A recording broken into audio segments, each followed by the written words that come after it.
Vision Schools Press Conference 2025 umarangkada na! Sa gitna ng party, maaari habang malunasan Ang Valenciano, maulang ipinanalo ang Paragay! Kapangan, Tatanggilas, pinaunahan ng papuri.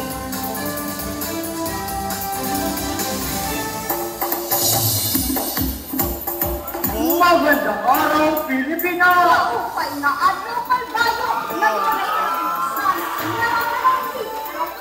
Ako po si Jack Pinoy! Ako naman si Border Teta. Ang isabi ng tunay! Maasahan, Ang magsisilbing boses ng sambay ng Pilipino! Simulan na natin ang malayang balikan!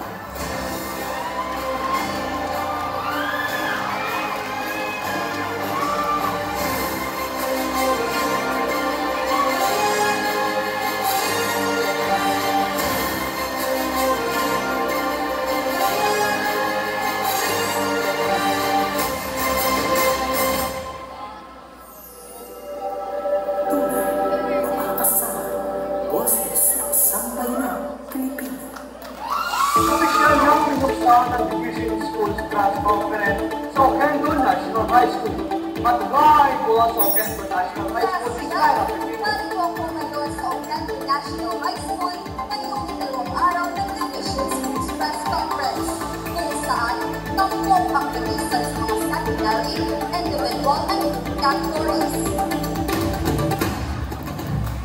Opisyal nang binuksan ng Division Schools Press Conference 2025 sa pangunguna ni Dr. Erwin L. Curcia. Kahapon ika-10 ng Enero na diniluhan ng mga dedikadong mamamahayag, tagapagsanay at mga guro mula sa 12 distrito ng Calbayog City. Sa pambungad naman ng mensahe ni OIC-ASDS Dr. Julie Luni Dulfo, binigyang-diin niya ang kahalagahan ng pagkakaroon ng passion, preparasyon at pananalig sa may kapal upang makamit ang tagumpay sa kompetisyon. Samantala, sa ikalawang araw naman ng kompetisyon ay naghatid ng mini press conference si Dr. Michael B. Casalhay, kung saan tinalakay niya ang 5 importanteng bagay na dapat linangin sa kompetisyon. Ito ang determination, faith, humility, sacrifice at passion. Opisyal ng binuksan ng Division Schools Press Conference Sai, kailan ba natin malalaman ang mga resulta ng mga nanalo?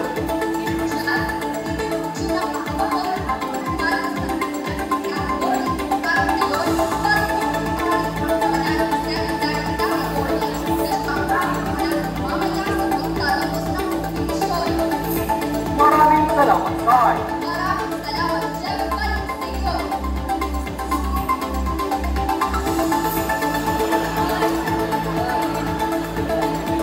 Human Immunodeficiency Virus kung mas kilala bilang HIV, tinuturing bilang isang death sentence mula ng magbabalita sa Dalis. Ayon sa Department of Health, noong taong 2023, sa buwan ng Mayo ay nasa 32% ang mayroon ng naturang sakit na nasa halos 15 anyos hanggang 24. Ang gamot na antiretroviral o ARV ay siyang nagpapababa ng viral load ng isang may HIV hanggang sa undetectable na sa kanya ang virus. Bukod sa pagkakaroon ng lunas at serbisyong pangkalusugan, mas kakailanganin ng mga taong may HIV ang pag-unawa at higit sa lahat ang pagtanggap sa kanila. Faith Very para sa Malayang Balitaan.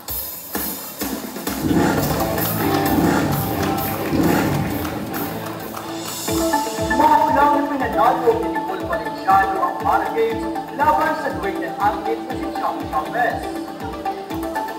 Pusigidong lumaban at nangwagi si Valenciano sa Para Games nitong January 11 sa kabila ng kanyang kapansanan dahil sa kanyang determinasyon at pagsisikap na isa katuparan niyang lamangan at talunin ang kanyang kalaban sa kanyang mga circular motion technique at vertical hopping method.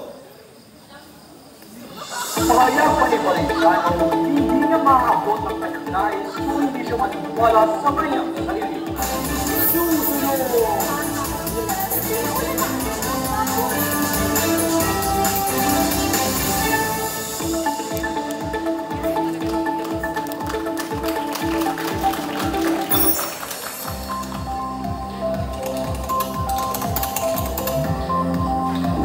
kumatok na balita ito.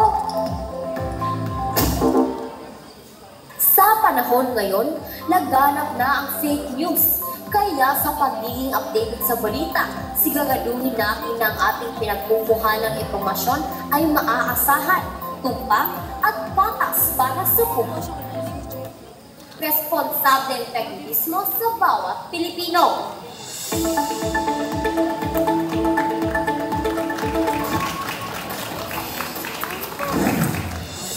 Pilot episode ng panibagong Kapuso Action teleserye ng mga batang Gilas, pinaunanan ng nakakaraming papuri ng mga manonood. Yung mga trending topic agad sa X, Twitter ang hashtag mga batang Gilas World Premiere pagkatapos ng paglabas ng unang episode ng bagong Kapuso series ng mga batang Gilas. Yan naman, ganun na lang ang pasasalamat ng mga aktor sa mga sumuporta at nanood. Ang serye ay patungkol sa buhay ng mga kabataang nakatira sa Gilas na siyang kumuha ng puso ng mga manonood. Ito ay pinangunahan ni Miguel Tantalex at iba pang mahusay na Kapuso actors. Kung isa ka sa mga nanonood sa serye, ito ay maaaring abangan sa GMA Network ng gabi.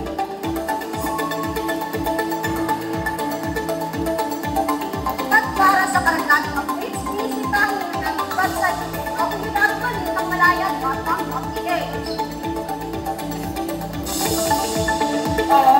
Partner, hindi sila talaga friends mo na.